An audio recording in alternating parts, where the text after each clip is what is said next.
Estamos no ar, sejam bem-vindos ao TorqueCast, seu bate-papo automotivo no Torque Máximo. Eu sou Felipe Xavier. Eu, Wilson Saldanha. E hoje a gente tá com a presença desse cara, que o cara é piloto internacional, cara. Você fica chamando esses caras só pra ver eu emocionado, né? Ah, com certeza. Você sabe que eu sou Maria Gasolina, e aí você faz isso de propósito. Alan Kodair, muito obrigado por aceitar nosso convite, por vir bater esse papo com a gente. Obrigado a vocês, parabéns pelo podcast aí. A gente está tentando há algum tempo, né, Filipão? É verdade, a gente vem se falando. A persistência que você teve aí comigo, consegui arrumar um horário, porque final de semana a maioria eu tô viajando para correr, alguns com meus filhos. Verdade. Hoje eu falei para meus filhos, foram para casa dos meus pais e falei, daqui 2 horinhas o papai volta. Vamos falar sobre corrida, gasolina, né? É isso aí. Cara, muito obrigado aí pela disponibilidade, por reservar esse horário pra gente. É uma honra tê-lo aqui. É uma honra mesmo, de verdade mesmo. A gente sabe o quanto é difícil a vida de um piloto, né? Pra arrumar tempo. E, cara, muito obrigado por você ter se disponibilizado pra vir ouvir dois meros aprendizes de podcast. É verdade. Né, cara? Muito obrigado mesmo. Vocês sabem mais de corrida que a gente corre. Mas vocês gostam de carro mais que a gente, sabem mais de carro que a gente. Vamos aí bater um papo pra gente fazer uma troca. Ô Alan, fala pra gente, como que você começou nesse segmento automotivo? Cara, meu pai é um grande apaixonado por carro, sempre foi. Chegou a correr de Stock Car paulista, né? Que legal. Perto quando eu estava nascendo, ganhou 500 km de Interlagos. Mas era mais um hobby, ele já era empresário. Mas era aquele piloto frustrado que não conseguiu ser profissional, então ele me incentivou muito. Filho único, tentaram ter vários filhos aí, mas perderam 8 na gravidez, saiu só eu. Caramba. Então mostrou que eu tinha no DNA aí alguma coisa de competição, né? Eu já venci essa corrida. Daí ele me dava motorizado e eu gostava, muito louco, me levou no Faustão com 6 anos, de quadriciclo. Eu fazia essas coisas, mas eu não corria. Eu não fui pro lado de competição. Dada uma data, quando eu tinha 12 para 13 anos, eu fazia uma viagem por ano com meu pai e uma com minha mãe. E nem existia kart indoor aqui no Brasil ainda. E daí lá na Inglaterra a gente conseguiu entrar no kart indoor e foi sentar a primeira vez que todos os dias que a gente estava lá eu falei, pai, quero de novo, quero de novo. Fui gostando, voltamos pro Brasil. Por coincidência ou não, que eu não acredito em coincidência, abriu o kart indoor, o primeiro kart indoor em São Paulo, depois de 2 semanas. Quer dizer, toda a minha vida. Daí eu virei o viciado de kart indoor. Até que um dia eu ganhei um campeonatinho de kart indoor que deu direito a gente assistir uma corrida de Fórmula Indy nos Estados Unidos. E daí eu pedi uma oportunidade do meu pai. Fizemos um acordo que escola prioridade. Quantos pilotos a gente não vê que ficaram frustrados, porque é um funil muito curto, né? Pouquíssimos conseguem. Minha mãe fez um acordo comigo e falou, vocês vão atrás até quando a gente puder. Você já vai aprender a correr atrás das suas coisas. E você indo bem na escola, a gente consegue deixar você correr de kart. E aí começou em 96, profissionalmente. Segundo ano eu já fui campeão paulista, daí veio toda a história dali pra frente. Que legal. Que legal. E realmente, você comentou que você sentou num kart e dali você se apaixonou. Porque o kart assim, é a porta de entrada para muitos pilotos, né? Você vê a maioria dos pilotos de sucesso, mesmo os pilotos da Fórmula 1, a maioria começou no kart, né? Falo que pilotos profissionais, 95 começou no kart, né? O kart ensina muito desde criança. Não é tão necessário você começar muito novo. Tipo, meus filhos estão treinando, um começou com 7. Mas quando você começa, você pega o gosto, ele é um ensinamento para a vida inteira, né? É um trabalho sob pressão em tempo integral. Você senta no kart, você tem que buscar o milésimo, na corrida você está seguindo alguém, ou alguém está te seguindo. Então o kart deixa um legado para qualquer piloto que queira continuar. E lá que você aprende a lidar com esse negócio de competição.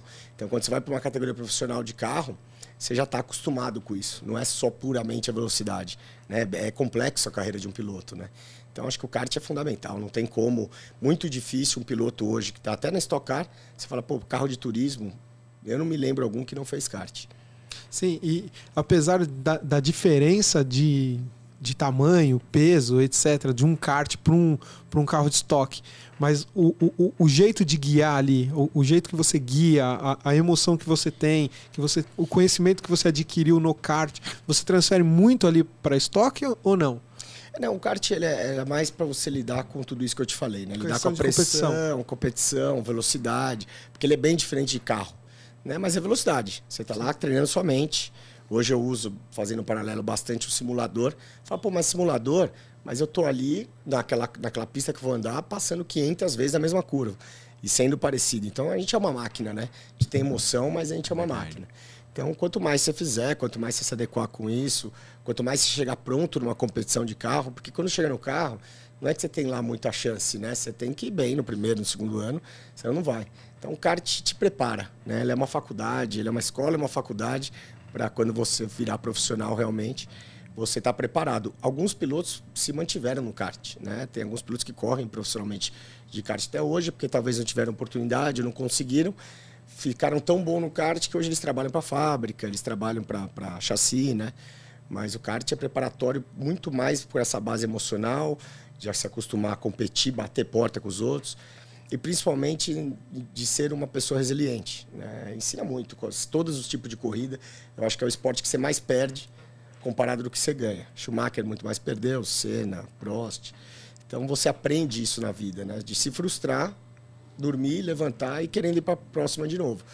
E na nossa vida é assim. Sim, quem não lida bem com frustração não consegue. É o que você disse, né? Você se frustra muito. Você perde mais do que ganha. É que a gente valoriza muito as vitórias, né? Mas as derrotas, todo dia você perdeu alguma coisa, né?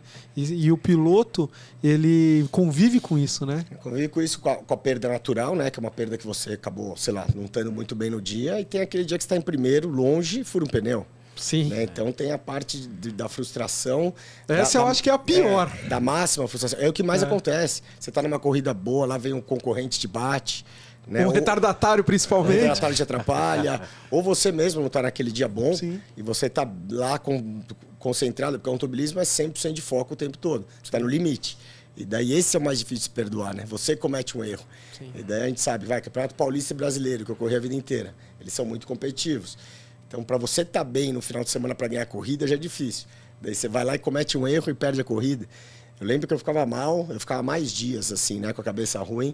E eu fui trabalhando para me dar, hoje em dia eu me dou 24 horas para sofrer, né, quando não dá certo. Eu falo, vamos sofrer, é um luto, mas o que eu vou aprender com isso? No dia seguinte, minha namorada que está aqui, a Carol, ela já sabe que é aquela noite só que ela vai ter o ruim.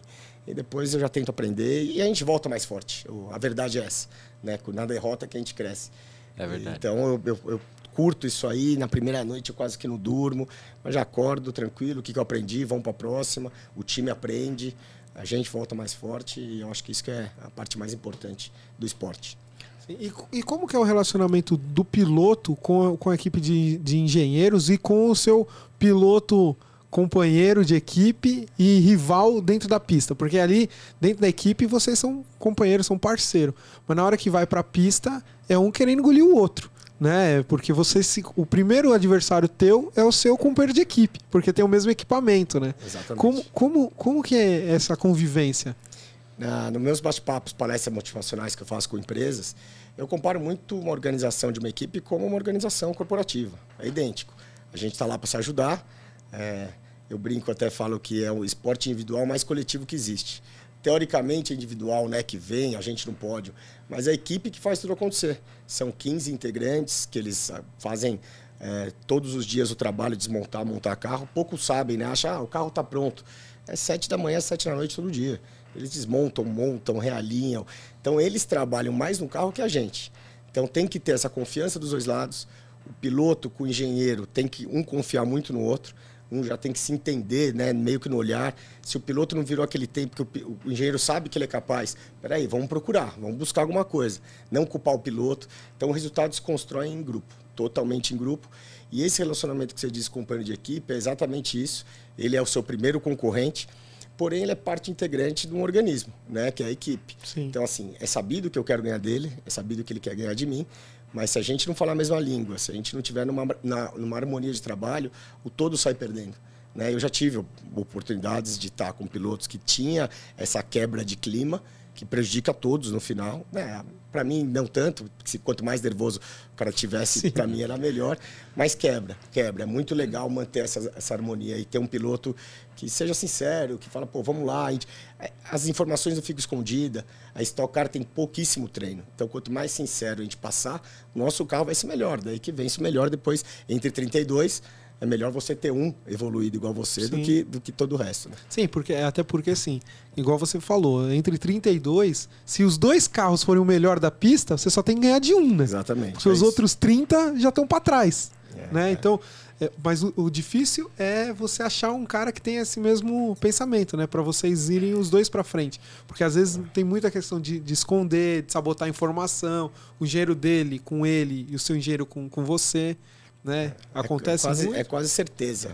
Eu tenho aí 20 e poucos anos de carreira. Inclusive, eu estava vendo esses dias, esse ano eu devo me tornar, eu estou em sexto, eu devo ser o 5º piloto com o maior número de corridas da história, brasileiro. Caramba, que brasileiro, né? Um Porque recorde. eu não tinha nem ideia disso, né? Eu sabia que eu corri muitos anos, eu estou no 18ª temporada, tiveram anos que eu fiz 4 categorias, outra 3, mas eu não sabia muito desses números, o pessoal trouxe para mim. Pô, o 5º brasileiro com o maior número de corridas na história. Mas é muito difícil ter exatamente essa harmonia. Porque mesmo pilotos consagrados, chega um momento que o ego, né, que é a pior qualidade do ser humano, né, a vaidade, o ego, fala um pouco mais alto. E daí desanda, e a gente vê claramente que desanda. Esse ano eu tenho uma sorte, os últimos 3 anos, na verdade os últimos 5, eu tive 2 companheiros, o atual, que é o Diego Nunes, e o César Ramos, que são pilotos que trabalhavam em prol de um objetivo. Então, a harmonia do boxe é absurdo, não tem aquela cara feia. Lógico, a gente olha um pro outro e quer ganhar do outro, né? Sim. Mas é importante, não é que é fundamental, né? A gente já viu Senna Prost, já vimos várias rixas que tudo bem. Alonso e Hamilton. Várias vezes, né? Sim. Acaba, quando tem uma vaidade maior e não tem esse foco desde o início, em algum momento sai a faísca. Né? Acaba dando faísca e não é bom para a equipe, né? Acaba prejudicando, talvez até inclusive... o nosso comportamento perante patrocinador, vira uma zona, né? É um efeito cascata, né? E você fez uma analogia bem bacana, que você falou que faz palestras também, né?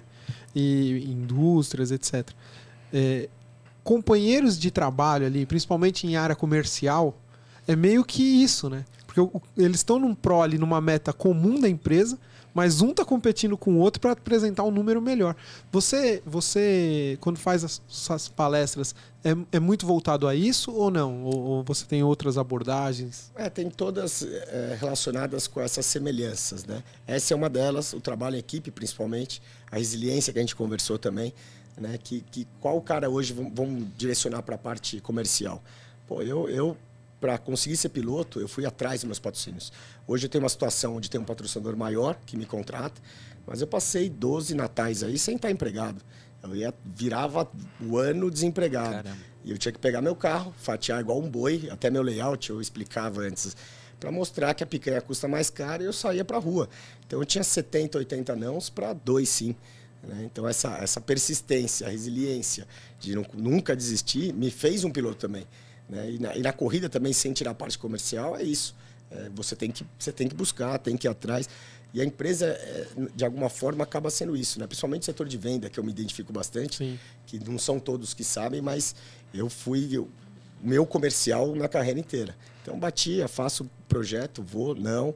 Já cheguei a encontrar o dono da empresa na frente da empresa dele, fingindo que estava chegando lá. Pô, quero te mostrar um negócio. Tem muita história que eu me identifico muito com a parte corporativa, né? Principalmente do pessoal comercial. Pessoal de vendas, né? Que era o que eu estava falando. O pessoal de vendas mesmo, o time de vendas de uma empresa é como se fosse uma equipe de corrida, né? Eles estão ali, eles têm a vitória que é a meta para ser batida e eles estão competindo com os concorrentes e competindo entre eles, né? Então, e tem essa questão, põe a pasta debaixo do braço e vai para a rua, né? Vai para a rua e cada não é uma experiência que você ganha. Né? Isso me fez, né, um profissional melhor. Mas é muito não. Porque hoje você vê estocar no nível que está. Mas eu entrei em 2005, não era que também era aquele negócio. Então, batia, estocar, legal, quanto custa? Puta, 1 milhão, 1 milhão e 500. Vamos ver o ano que vem. Eu falei, tá bom, eu volto. Teve patrocínio que eu demorei. A própria Blau tem uma história engraçada. Tem uma secretária que eu era íntimo pelo telefone dela e nunca conhecia o rosto dela. Porque eu ligava, marcava, lembro até o nome, Élida. Não esqueci, hein? O nome difícil. E daí passava um tempo, não era prioridade da empresa. Hoje o Marcelo não pode. Eu falei, tudo bem, vamos marcar. Chegava o dia da reunião, acordava antes. Não vai dar. Demorou 1 ano para ter uma reunião. 1 ano e pouquinho. Caramba. E mais 1 ano para a gente conseguir achar um formato, né? Que também a gente tem que achar alguns formatos. Um patrocínio que eu tenho hoje, que é atacar o Caval PMEC.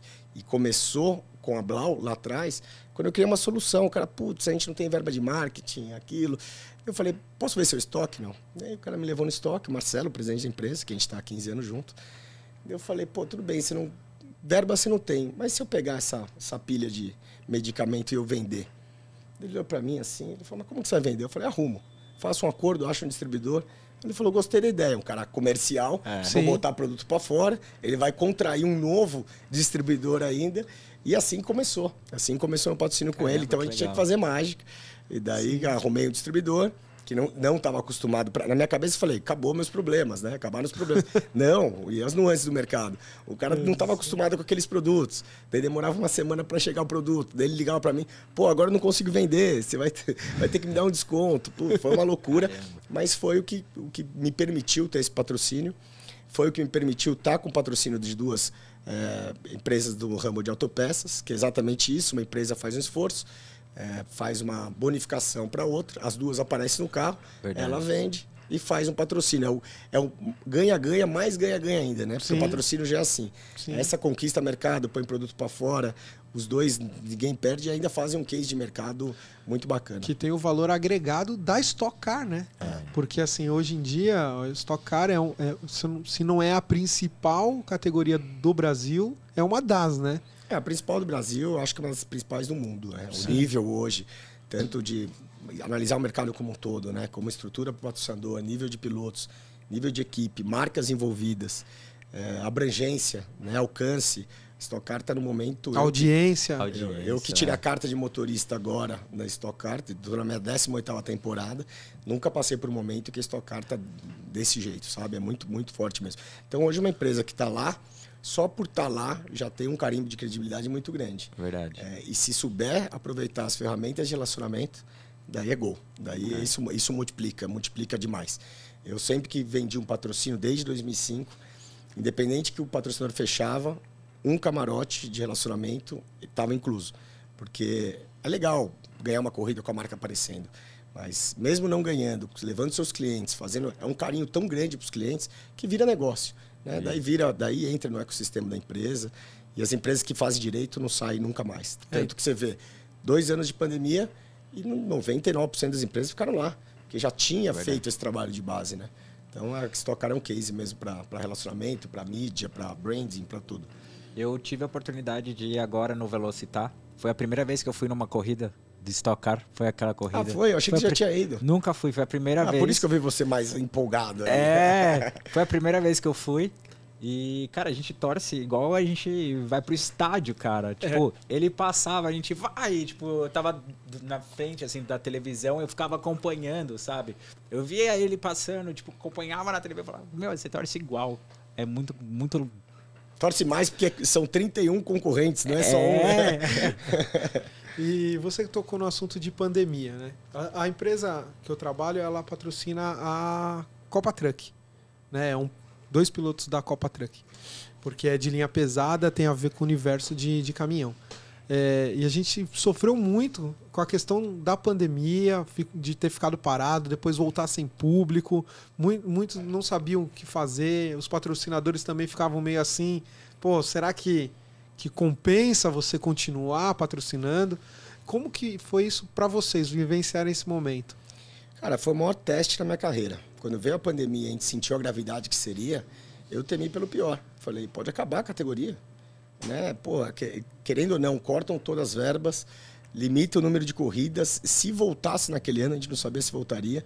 Né? A equipe sobrevive através de pagamentos, tem 20 e poucos funcionários. Sim. Como vai funcionar esse fluxo?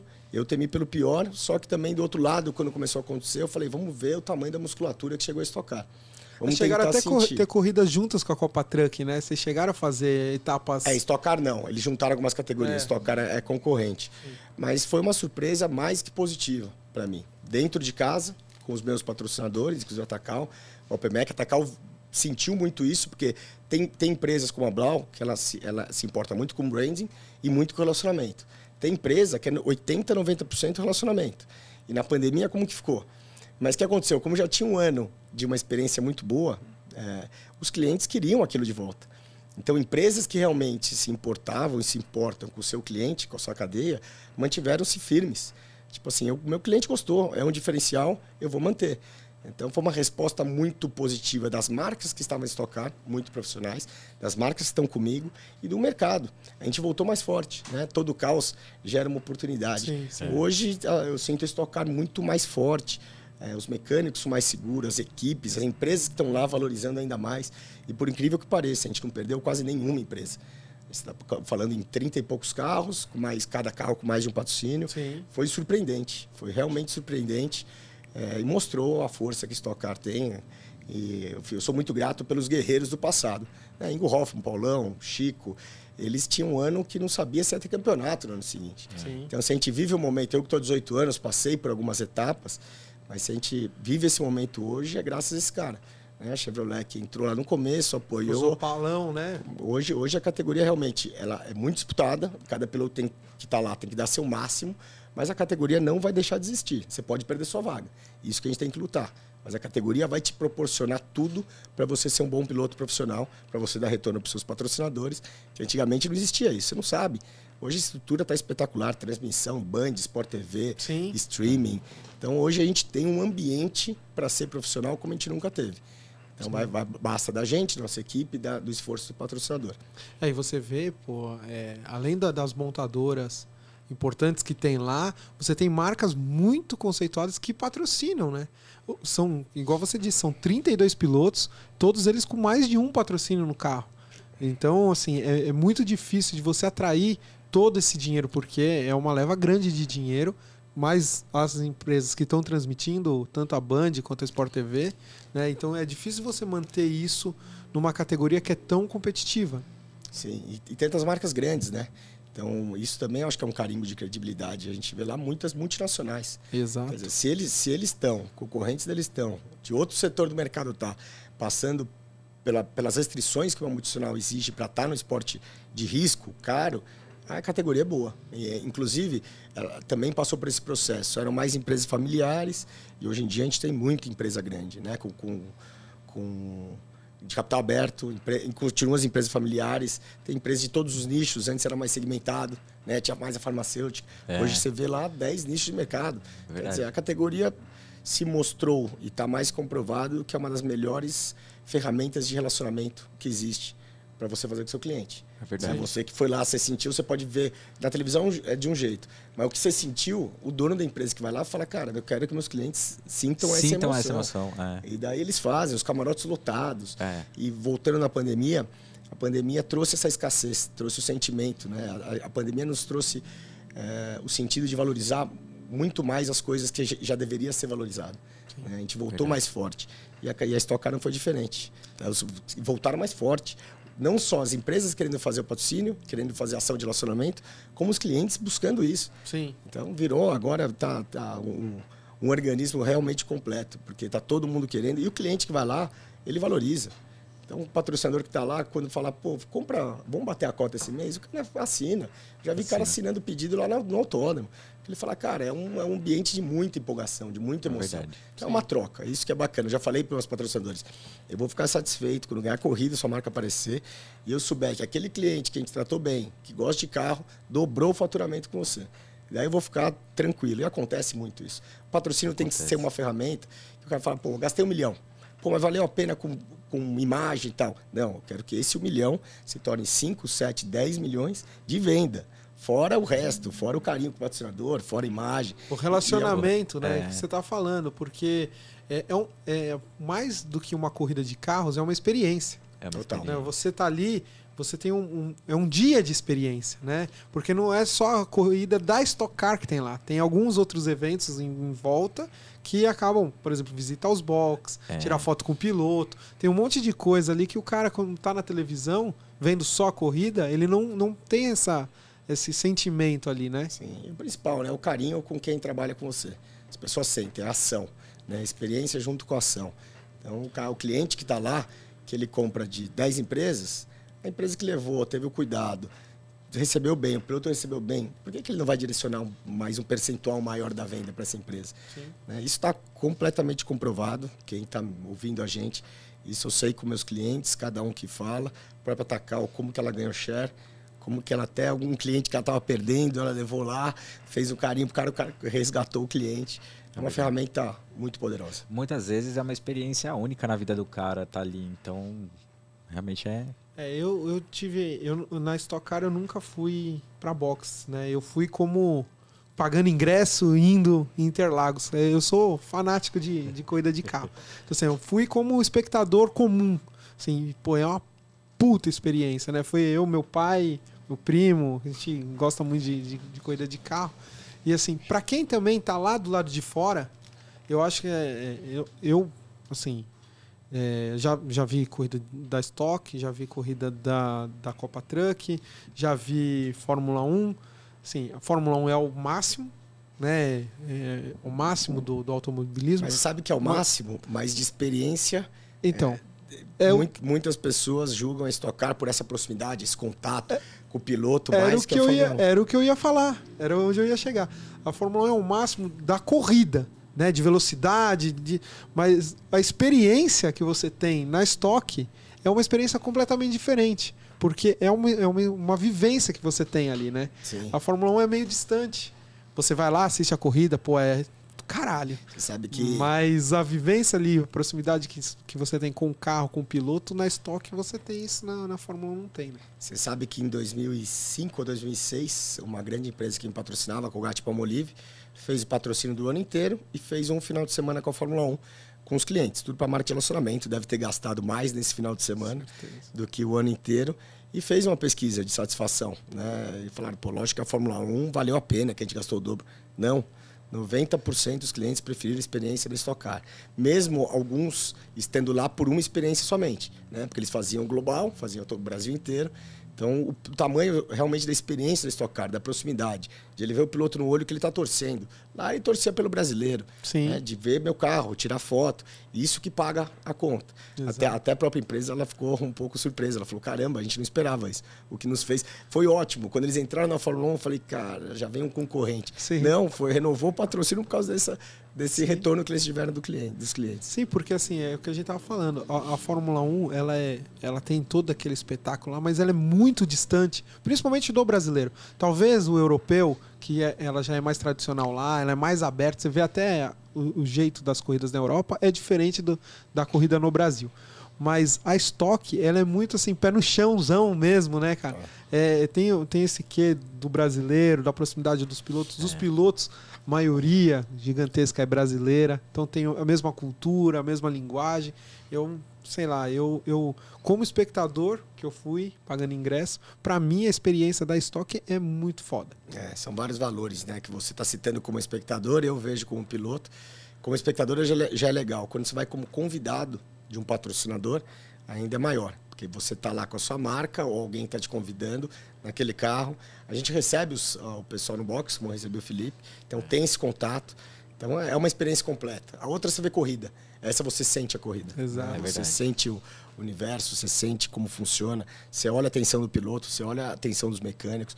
Eu já fui algumas Fórmula 1, já até tive a oportunidade de entrar no box, mas como espectador e visitante, pô, você passa na frente do carro, os caras estão lá. Você não tem esse contato humano. Sim, né? sim. E aquilo que a gente falou, a Stock, ela vende uma experiência. Ela vende um pacote de experiência que o patrocinador, quando ele sabe, que é o que você falou, quando ele sabe usar isso, quando ele sabe pegar isso aí e utilizar, ele agrega valor àquela ação que ele está fazendo. Muito. Não é só pôr a marca no carro ou no macacão do piloto, né? Isso é o que menos importa, exatamente. É importante, mas o resto, os 360 graus do marketing, que acaba sendo mais importante, que é envolver o cliente, dar o retorno, o cliente está feliz, querer fazer de novo.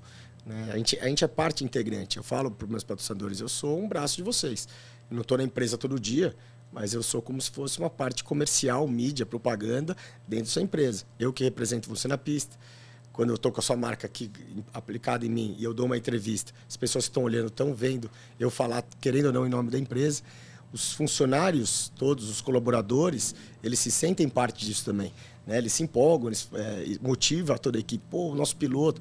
Por isso que eu faço muita questão de sempre que tem essa parte da visitação dos boxes, receber muito bem todo mundo, né? É uma parte, às vezes, até um pouco desgastante, porque tem 20, tem os torcedores, tem 20 patrocinadores, tem aquilo, tem outro, daí chega um E tem pessoal... a corrida. E tem a corrida meia hora depois. É. Daí o pessoal fala assim, pô, caramba, mas é desgastante. Eu falei, cara, mas é parte do projeto.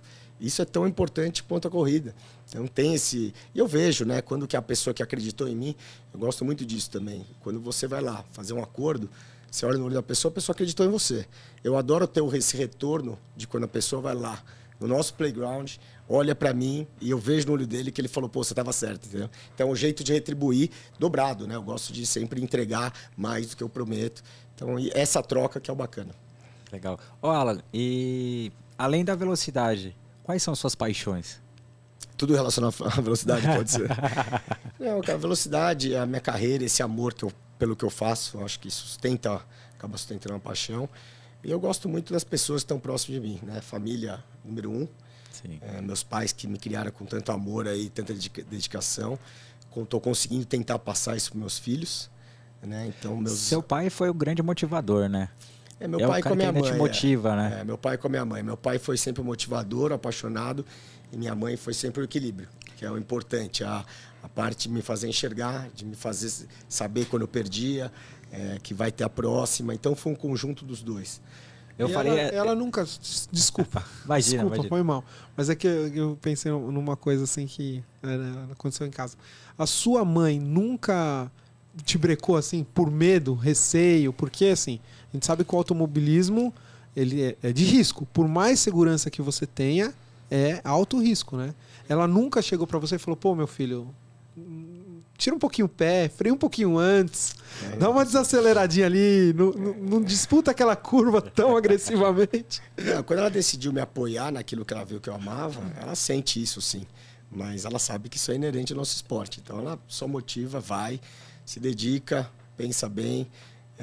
Tem algumas coisas, para você ter uma ideia, que ela assiste da televisão. Ela já tem coisa que ela vai no autódromo, vê o treino, mas ela fica nervosa. Ela fica lá rezando para que tudo fique seguro. Se ganhar, ótimo. Se não ganhar, também tá em segurança, é o mais importante.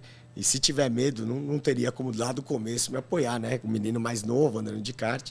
Mas respondendo aquela sua primeira pergunta, é isso. Minhas paixões é estar bem com quem eu amo, principalmente pessoas. Gosto de fazer viagens, mas sempre relacionado a isso, né? Tem minha namorada, tem meus pais, tem meus filhos. Esses são meu porto seguro. E eu tenho um grupo de amigos muito antigo também, que eu convivo sempre. Aqueles amigos desde que tem 5, 7, 8 anos. Que são os amigos verdadeiros, não são aqueles amigos que a vida vai juntando. Que também é importante. Mas eu sinto que eu recarrego mais, eles recarregam também. Quando essa amizade que um olha pro outro dá risada. Meu namorado está aqui falando, não é possível. Vocês olham um pro outro, dá risada, porque, pô, imagina, são 30 e poucos anos fazendo uma coisa, viajando junto. Uhum. Eu acho que isso aí recarrega muito a nossa bateria, né? Que é a nossa essência. Sim, sim. E como que você vê, assim, porque a gente vai ficando mais velho dentro do automobilismo, e o pé, ele parece, pelo que a gente vê, né? Vamos pegar os pilotos de ponta, assim. Eles vão ficando mais velhos, eles vão ficando um pouquinho mais lentos. Não que a lentidão ela é feita porque o cara tá com medo ou porque ele desaprendeu a pilotar. Mas você acha que tem alguma coisa a ver muito com o reflexo que diminui? O que você, como piloto, acha disso? Isso assim, há 3 anos atrás eu entrei num momento da minha vida que eu perdi 10 quilos. Logicamente, a idade ela traz uma coisa muito importante, que é a experiência. Né, que isso você não se compra, é só com hora de voo mesmo. Mas, logicamente, com 18, 20, 21 anos, você tem mais reflexo. Então, como que eu posso comprar a experiência? Eu não compro. Mas como eu posso chegar no meu melhor momento físico? Isso eu consigo. Né? Então, eu comecei a treinar 2 vezes, 3 vezes mais que eu treinava, né, para tentar suprir isso.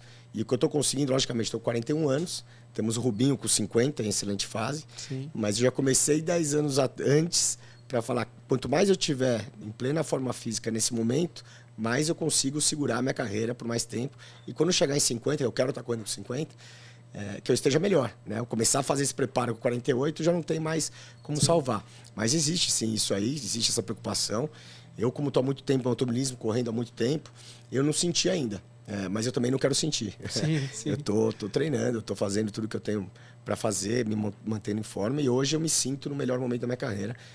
Quando eu tinha 25, 27, 28, que a gente alia essa experiência e eu tô em uma ótima forma física. Mas a gente tem que correr mais. Talvez se eu treinasse 3 horas por dia com essa idade, com 20 e poucos anos eu podia treinar 1h30, que a parte física ia estar igual. Né? Mas é o que eu treino 3 horas, aí, 8 horas por semana, treino, tô bem. E vamos tentar brigar contra a idade, sempre adquirindo mais experiência, que é o importante. Não, legal, cara. Porque assim, a gente que acompanha, né, que é cheirador de gasolina, a gente percebe que conforme vai se passando os anos, os pilotos, eles não é, muitos às vezes falam assim, não, ficou com medo, teve um acidente, ele começou a ter medo falando como aconteceu com o Felipe Massa. Sim. Que ele teve um acidente lá com ele. Foi um outro trauma ali, foi um... E aí vem... não, mas agora ele tem mais medo, ele freia milésimos de segundo antes e isso não deixa mais ele ser competitivo como ele era antes. Eu não acredito. Eu acredito mais nessa questão de reflexo, de você estar envelhecendo, e é uma questão natural da pessoa, né? Sim. Se você tem menos reflexo, você com certeza vai tirar um pouquinho o pé um pouquinho antes, e esse pouquinho acabou antes... o piloto. Acabou. Né? Hoje a gente sabe que Stock Car, que eu acho que é a categoria mais competitiva do mundo, se a gente pegar 3 décimos de segundo, que é difícil até pegar no relógio, né? Sim. É isso aqui. Você já não está mais no grid. Você não pode tomar 3 décimos para você mesmo. Então a gente tem que estar muito, muito bem. Então você vê na Fórmula 1, acaba a carreira um pouco antes, porque é uma categoria mais extrema, de velocidade maior. Mas a gente vê um Alonso com a minha idade, 41 anos aí, renovando o contrato, Sim. escolhendo lugar. Né? E lógico que ele é um cara muito acima da média. Mas na Fórmula 1, a minha referência uma grande referência que eu corri junto é o Ingo Hoffmann, que é 12 vezes campeão. Ele passou por todas as fases de Stock Car. Quando ele parou, já era uma fase muito forte, que eu estava já na categoria. E ele foi até os 57 muito bem. Hoje está mais difícil, né? Hoje é muito mais competitivo. Mas a minha referência é o Rubinho, que eu fui 4 anos com o companheiro dele. Ele está com 49 ou 50, acho que fez 50 esse ano. Ele está bem. Ele está em forma. A Stock Car permite um pouco mais de idade do que a Fórmula 1, mas tem tudo isso que está falando. O mito que existe ainda é o piloto, quando fica pai, ele perde um pouco por causa de medo, etc. Mas em 2010, quando nasceu meu primeiro filho, nasceu o meu, do Ricardinho, se não me engano, e do Max, de 3 pilotos. Naquele ano, e todo mundo, vai tirar o pé, não sei o quê. E os 3 ganharam a corrida naquele ano. Eu falei, tá vendo? O mito cai por terra, porque a gente vê que a conta vai ficar muito mais cara de casa. Exato. A gente tem que correr mais rápido. É caro, né, cara? A gente vai ter que correr mais rápido. É verdade. E, você citou o Rubinho, ele continua competitivo. Muito competitivo, né, cara? Muito. E assim, como foi pra você correr com ele, assim? Porque, o cara é um ídolo, né? E como foi pra você ser companheiro dele e hoje ser adversário? Adversário eu sempre fui, né? Sim. Como você disse, sempre concorrente. Cara, eu já conheci o Rubinho antes, já gostava da história dele, já via grandes valores. E quando eu fui companheiro de equipe dele, eu falei, a gente vai ter aí grandes desafios, mas eu tenho que ser muito burro se eu não conseguir, se não quiser absorver um cara que tinha todos os recordes que ele tinha, né? Só de número de corridas da Fórmula 1. E o que ele fez, e ainda está com essa paixão de correr. E isso que foi meu maior aprendizado com o Rubinho. Como que ele passou por tudo. Você vê pilotos que saem da Fórmula 1, eles enjoam já. É muita porrada, eles já não querem mais aquilo. Ele é o tarado do automobilismo. Então, como que através da paixão acesa, você continua sendo bom. Né? O piloto perde aquilo que você falou, de se sentir incapaz, quando ele perde o tesão do negócio. Ele já não está com tesão, já não quer ir acaba sendo um ringue aquilo lá, né? Para brigar, para ganhar dos outros, para buscar aquela vitória. Até o cara que tem muito talento começa a cair. E ele, com 49 anos, ele saiu do autódromo, tinha um campeonato mundial de kart na semana seguinte. Na outra semana ele tinha um campeonato virtual. Eu falava, cara, não é possível. Não é possível. Tarado, depois de 20 anos de Fórmula 1, depois de tudo, o cara é isso. E o segredo é, primeiro, gostar muito do que faz e manter a chama acesa da competição. Então, essa é a grande referência que eu tive dele. Aprendi, transformei meu jeito de enxergar a corrida.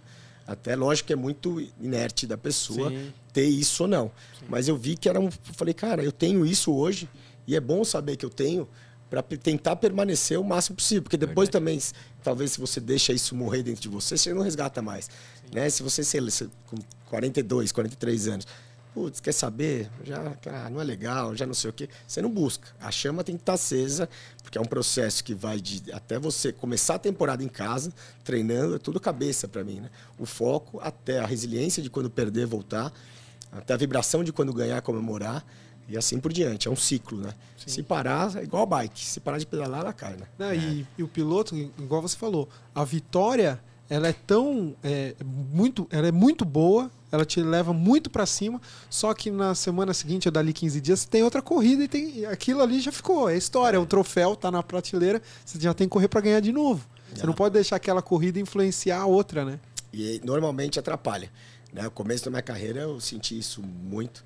Minha primeira corrida na Fórmula Renault, que eu estava um ano parado. Inclusive uma história depois eu conto para vocês como que eu voltei para o automobilismo. E daí tava lá com aquele tesão de correr, fiz a classificação, larguei em 7º, cheguei em 2º, quase ganhando a corrida. Falei, caramba, eu achei que ia tomar um puta pau, tô um ano parado, tinha piloto que já tava correndo de Fórmula Chevrolet. Pô, sou bom pra caramba. E fui com isso na cabeça. Cheguei em 18º na segunda corrida. Nossa. Então, lógico, minha primeira corrida profissional de Fórmula Renault em 2002.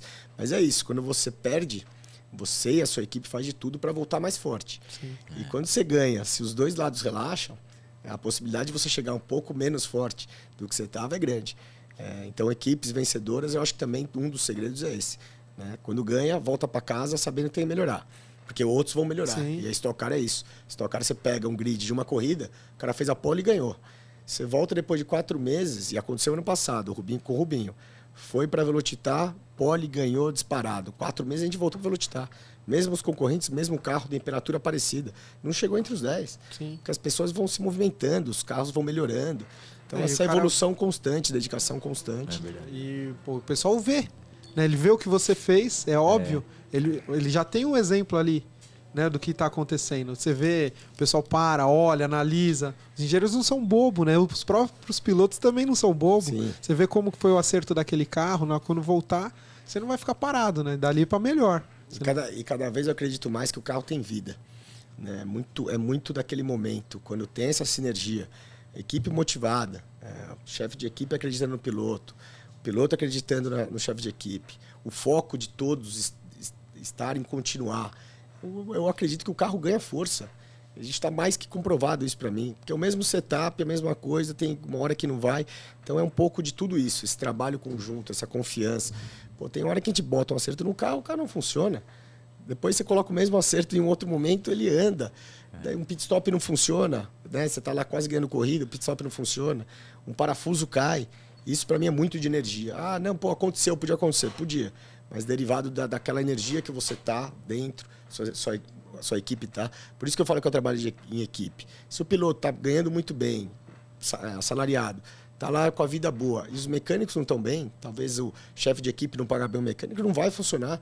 Eles que colocam a mão no seu Sim, carro. sim. Não só no pit stop, eles desmontam o carro, eles montam o carro. Imagina uma energia não adequada, não motivada. O carro, alguma coisa não vai dar certo. Né? Como o contrário também é verdadeiro. Todo mundo motivado. Pô, o carro vai para a pista, vira rápido. Se é para dar errado com o pit stop, dá no outro. Se o acidente que o cara vai bater em você, bate no outro. Então, isso também eu sou muito... Agora que em primeira mão aqui, não posso divulgar ainda, mas vou falar para vocês. A gente está trocando o ciclo da nossa equipe.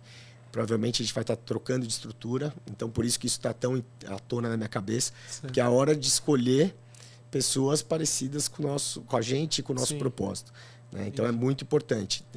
Eu adoro mudanças, desde que seja para o lado positivo. Lógico. E acredito que se elas ocorreram, é porque precisava ocorrer. Né? Não adiantava um estar satisfeito, o outro não. Então a gente está num momento bom, a gente está competitivo. A coisa que você foi, a gente escapou o pódio por um pouquinho. Foi. E eu, na hora que aconteceu aquilo, eu falei assim, não, meu Deus. Né? Porque aquilo que eu falei, a gente torce igual futebol. Na hora que eu falei assim, ele ficou a corrida inteira indo pro pódio, eu ainda virei pro pessoal e falei assim, cara, vai dar pódio. E aí no finalzinho, puta, escapou. Eu falei, não. Então, mas esse processo de mudança já estava acontecendo. Esse pódio, talvez em outra situação que o foco estivesse convergidos entre equipe e piloto, não escaparia. Até ganharia a corrida, entendeu? Verdade. Então, isso já foi uma sinalização que a gente estava de mudança, mas eu sabia já que não ia dar pódio, porque a gente fez um acerto no carro muito agressivo e a resposta já veio nas primeiras voltas, que o carro era rápido, mas degradava. Então, quando eu saí do pit stop, que eu vi que saiu um carro perto, falei, cara, vai ser difícil. Vamos se manter. Que a gente errou realmente. Errou na escolha do carro. A gente foi mais agressivo de cambagem, etc. Em outras ocasiões, o mesmo piloto que me passou no final, na penúltima etapa lá, eu fiz exatamente isso que ele fez comigo. Eu cheguei perto e passei ele faltando 3 voltas. Que meu carro estava numa situação melhor. E eles aprenderam e a gente foi para o outro lado. Mas corrida é isso, corrida é muito mais humano que máquina. Passa muita coisa de máquina, mas é muito mais humano. Sim, e o que você falou é muito interessante, né? A gente vê o que tem de coisa por trás que quem só tá lá na televisão não faz a mínima ideia, né? Ela não sabe. Por exemplo, como aquele cara que vai pegar um pneu, ele tá com o espírito naquele dia. Porque assim, pô, a roda não encaixa. Você já perdeu uns segundos ali que já foi a sua corrida. Acabou a corrida. Né? Por causa de um cara que não dormiu bem, sei lá, etc. Mas por isso que é um conjunto todo, né? E vocês são só a ponta. Vocês estão na ponta lá, segurando o volante, talvez a peça principal do carro, dentro de um conjunto que tem que se conversar muito bem, né? A maior pauta da minha palestra é isso, é o trabalho em equipe. Porque lá tem exatamente tudo isso, e às vezes um resultado numa empresa pode ser um deslize de um faturamento, uma venda perdida, lá a gente perde o campeonato. Em uma atuação ruim de qualquer parte, perde a corrida, perde o final de semana, perde o campeonato. Então é um trabalho grande mesmo, é bem complexo, é muita competição. Tem essa briga enorme fora da pista, que é a parte financeira, que, querendo ou não, a gente está num ótimo momento de Stock Car, mas imagina aquelas equipes, eu como piloto e as equipes ainda, se eu ficasse desempregado, era eu. As equipes carregam 20 pessoas, 20 famílias, a vida deles, aquele monte de coisa. São todos muito apaixonados. Os chefes de equipe, os mecânicos, esses caras sim têm que ser muito considerados, porque é dedicação integral, perdendo a vida, e a maioria das equipes por muitos anos não sabiam se continuariam. Daí entra patrocinador, por causa de pandemia sai, né? Ou o cara que quebrou e não pagou e os caras não tem como terminar o ano e pede empréstimo. É uma batalha. E por se tratar de Brasil ainda, né? Que a gente sabe como funciona o apoio financeiro, aquelas equipes são grandes guerreiros, assim como os pilotos que permaneceram muito tempo não desistindo. Até a primeira virada da minha vida, só entre várias histórias, foi em 2007, quando estava difícil de continuar minha carreira. Eu estava numa equipe ruim, que eu entrei por uma equipe ruim, e surgiu uma oportunidade de uma equipe muito boa na época. Não sei nem como, né? Essas coincidências que não existem. E quando surgiu essa oportunidade, eu tinha 1/5 do orçamento na mão, buscando patrocínio ainda. Falei, cara, agora vai ser a virada de chave da minha vida. Ou eu pego essa oportunidade, ou talvez eu não tenha mais de novo uma chance de continuar a estocar. Um alemãozão de Timbó, Irineu Bottiger, veio para São Paulo, sentamos num restaurante, contrato na mão, 5 vezes mais caro, 4 vezes e pouco mais caro que eu tinha de patrocínio. Eu assinei na física, fui até um pouco responsável. Minha mão tremia na hora de assinar. Ele olhava, garoto, por que você está tremendo tanto aí sua mão? Eu falei, eu estou muito emocionado de assinar esse contrato, eu estou muito emocionado. Pô, mas imagina, era novembro, dezembro, e eu tinha que começar a pagar ele, o que eu tinha de patrocínio eu paguei correndo, sim, toda semana. E deu certo, né? Quando a gente persiste, a gente acredita e toma a decisão certa. Verdade. Foi o que eu fiz. No final do ano, foi até um ano que eu terminei no azul. Porque teve ano já que eu terminei no vermelho, inclusive, né? Que eu empatei um ano, terminei no vermelho. Esse ano as coisas aconteceram de um jeito tão bom, então, de um acreditar no outro, da persistência e confiança, que deu tudo certo. Não atrasei nenhuma parcela para ele. E só no final do ano que eu contei a verdade daquela tremelança toda que eu passei. Mas eu falei, calma, eu ia te pagar. Ele falou, você ia me pagar como? Eu falei, eu tinha um Astra no meu nome. Mas era só isso mesmo, né? Esse foi uma grande virada da minha vida que tive que dar o win, tive que ir com risco total, tive que acreditar, tive que ir pra rua. Eu ia pra rua. Foi o ano que eu encontrei foi um ano antes de eu começar com a Blau, que foi 2007. Que eu encontrei o empresário na porta da empresa dele. Falei, cara, você vai ter que me salvar. E daí me salvou, mas daí caiu, daí foi quando entrou a Blau. E dali para frente foi um pouco mais tranquilo, mas muitos anos a Blau hoje é grande, mas ele foi menor. Daí eu tinha que arrumar a picanha, né? Tinha que arrumar a maminha. mas é bacana, tudo isso me fez valorizar muito mais minha carreira também. Eu vejo assim, porque uma pessoa vê a vida de um piloto como um glamour, né? Cara, é o piloto, né? É o herói, e não né, sabe, e não sabe o quanto de tombo que se leva, o quanto de pedra que se quebra, né? Quanta machadada que se dá para você chegar ali que ali é a hora do vamos ver, a corrida, mas tem muito processo, principalmente de dinheiro, né? Porque é caro, é um esporte caro, é caro de se manter, sim, é caro de se fazer, né? É caro as peças, a manutenção, é tudo caro ali, né? É muito risco, né? Tem o risco de saúde, tem o risco de vida. E eu acho que a maior provação de todas, a gente corre contra o relógio. Né? Não tem essa aí de, pô, não, hoje eu não tive bem. Não, você tá contra o relógio. Se você não tá bem, o relógio vai mostrar. Sim. Então, fora tudo isso, tem a hora do vamos ver, que todo mundo quer sua vaga. São 30 vagas no universo de 200 milhões de pessoas brasileiros. Né? Não é uma coisa que você tem vários times para entrar. E lá dentro também, se você tá bem, aqueles que são concorrentes estão querendo sua vaga. Então, é uma pressão, uma panela de pressão 100% do tempo. Desde o momento que você decide ser piloto, até o fechamento de contrato, até coisas que acontecem nos bastidores, como acontece no futebol, que Sim. desagrada, que decepciona. Sim. Mas você tem que ver aonde que você errou, talvez, e onde você pode acertar. Principalmente de política dentro do circuito, né? Tem tudo que grandes campeonatos têm. E o final, quando você coloca o capacete e o macacão, você tem que estar no seu melhor. Porque se não estiver no seu melhor, você vai ser trocado. É difícil quando eu volto para casa sabendo que eu não dei meu melhor. Isso é uma coisa que corrói. E como que você faz pra separar? Porque, pô, é uma pressão do cacete, né? Na sua cabeça, de patrocínio, dinheiro, politicagem, etc, etc. E aí você põe o capacete, senta no carro e fala assim, agora isso vai pra lá e aqui é só o piloto, eu e o carro e a pista e acabou. Como que você faz essa transição ali? É tudo junto, né, na verdade. Porque ali no final de semana você está pensando nesse desempenho. Fora tem toda a parte de estratégia e tal. Então ali, no final de semana de corrida, te esquece, tenta esquecer de tudo. Foca, trabalho, engenheiro, piloto. Se começa ruim um final de semana, é difícil mudar, porque a categoria é muito competitiva. Mas esse final de semana aconteceu isso.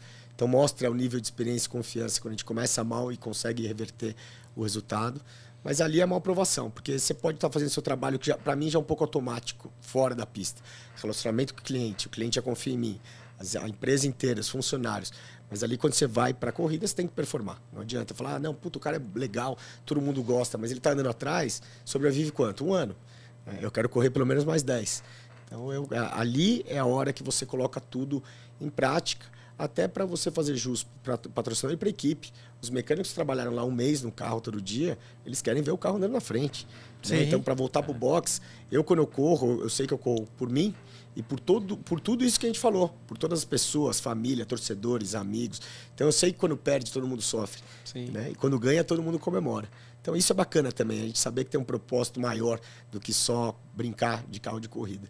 Né? Tem muita gente por trás disso, muitas famílias, muitos torcedores.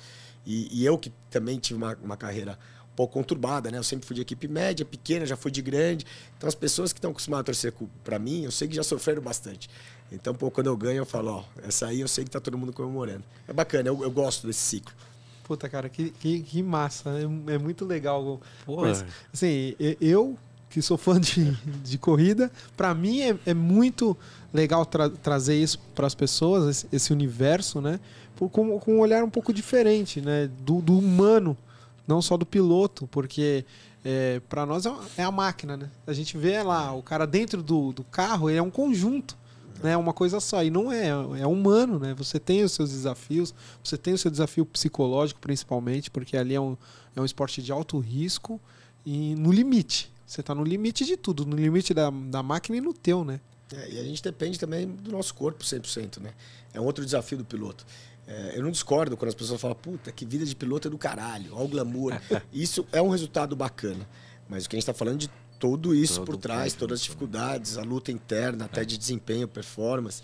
Hoje sou um piloto mais estudioso do que eu era. Hoje eu me preparo melhor. Eu não fazia simulador antigamente. Hoje eu faço simulador. Poxa, mas já andou 10 mil quilômetros naquela pista, eu vou andar mais. Eu faço tudo isso. Mas também tem a questão física, né? A gente, sei lá, quebra um dedo. Acabou meu campeonato. Sim. Então tem todos esses riscos que eu acho que tem que ser considerado até quando um patrocinador vai entrar na categoria. São muitos valores, conceitos, esforços que torna esse esporte muito especial. Né? Assim, eu sou um fã do esporte. Eu vejo todas as nuances de todos os esportes, futebol, batalha, o cara do tênis. Todos têm essa questão, né? Mas, sei lá, o cara num esporte coletivo quebra o dedo, se contunde, ele pode demorar. Para voltar, ele vai estar lá. Se eu estou contundido, pode acabar a carreira. Ficar 4 corridas afastado, quem vai me substituir? Não pontua igual. Né? Ou o cara vai lá e aí vai que ele faz um puta sucesso. Também tem isso, mas isso é uma coisa que a gente não pode ter medo. Sim, porque se ele sentar no meu carro e ele agradar muito mais, não é esse o medo que eu posso ter. Exato. E pode acontecer. Ele pega no momento, talvez, que eu não estou bem de cabeça. Talvez tive, sei lá, um problema na vida pessoal. E daí vem acontecendo. Ou de acerto mesmo. os caras não estavam acertando com você, de repente os caras acertaram o carro. E bem com o outro sentado lá. Às vezes não é nem questão de piloto, é do acerto do carro. Pode acontecer isso, mas uma situação parecida, invertida que aconteceu comigo, foi que eu estava numa equipe que não estava legal. Existia até não existia um relacionamento bom da equipe com os pilotos. Foi um trauma da minha vida. E eu tinha um problema muito grave no carro. Durante a corrida, parava de funcionar a direção hidráulica. E por trás de mim, eles não me falavam, mas eles falavam que a culpa era minha. E teve uma ocasião que eu tive que faltar numa corrida aqui para ir correr com o meu patrocinador lá fora. Por um propósito maior. O companheiro que me substituía lá fora tinha batido numa corrida muito forte e quase morreu. Então, ele precisou, meu patrocinador que corre junto, que eu estivesse lá. Eu falei, cara, a equipe tá ruim. A gente está cada etapa melhorando um pouquinho. Bem nesse momento que eu sei que vai solucionar a questão de direção hidráulica, porque a gente estava trocando tudo, vai sentar um cara que vai bem. Eu falei, quer saber? Se é por um propósito, eu tenho que ir para lá, vamos ver o que vai acontecer. Foi a melhor coisa do mundo, porque ele é um cara que é o vice-campeão da DTM agora, um dos melhores pilotos de turismo, como da Stock. Sentou, largou em 24º, chegou na corrida, deu um problema da direção hidráulica, relatou isso para a equipe, relatou para o patrocinador. Quer dizer, teve essa situação invertida. Sim. Ali foi bom para mim. Sim. Provavelmente porque eu estava fazendo um bom trabalho, eu que tinha razão, eu não reclamava do problema, porque ele só acontecia na corrida. Então eu parava no box, os caras vinham, estava bom. Os caras falavam, meu, esse bola tá louco. E era uma equipe ainda que tinha pessoas desse estirpe. Quer dizer, quando aconteceu essa oportunidade, foi um piloto. O difícil seria se o cara chegasse, pegasse o carro, não tivesse problema e acertasse o carro, mas nada disso aconteceu, o que me deu um pouco mais de subsídio aí pra gente estar melhorando o carro depois. Pra você ver o tanto de preocupação que se tem. Né, cara? É um universo muito louco, né, cara? É um universo muito louco. Mas, ó, 6h30. Acho que podemos liberar o Alan. Foi muito excelente, cara. Valeu. Muito mesmo. Muito obrigado. Obrigado vocês pelo convite. É bacana estar levando a nossa experiência para quem gosta. Né? A gente sabe que o pessoal torce e vocês têm o direito de saber também toda essa parte, né, de bastidores. E, cara, teria mais 1h30 aí pra gente conversar. Quem sabe a gente não volta no próximo dia aí. Vamos marcar. Trouxe uma camisetinha, trouxe nossa miniatura para vocês aí. Para incentivar. Esse podcast está muito bacana. A gente tem um presente aqui para você também. A caneca também é um presente.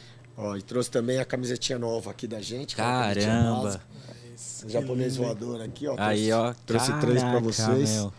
Obrigado pelo convite. Tamo junto. Obrigadão, viu? Alan, mais uma vez, obrigado de coração. Você quer deixar suas redes sociais? Você quer... Vamos. Alan Kodair, Alan com 2 L's e M de Maria. Kodair, KHODAIR. Então, @Alan Kodair.